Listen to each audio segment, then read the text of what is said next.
Tasan 2 viikon päästä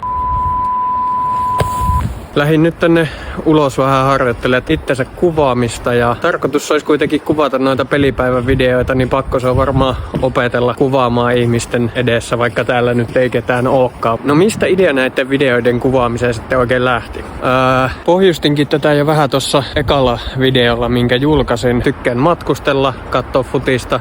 Ja on tätä tullut jo oikeastaan mietittyä pidemmän aikaa. Videoita alkaa tähän alkuun tulee varmaan aika tiheeseen tahtiin. Ja tasan 2 viikon päästä Manchesterin kattoo United Tottenham. Lähdetään kaverin kanssa reissuun ja tää on nyt 4. kerta kun käyn Old Traffordilla. United vastaan Tottenham on tosiaan pelinä. Mut nyt lähden kyllä sisälle täältä höpisemästä ihmisetkin kattoo, herran jumala.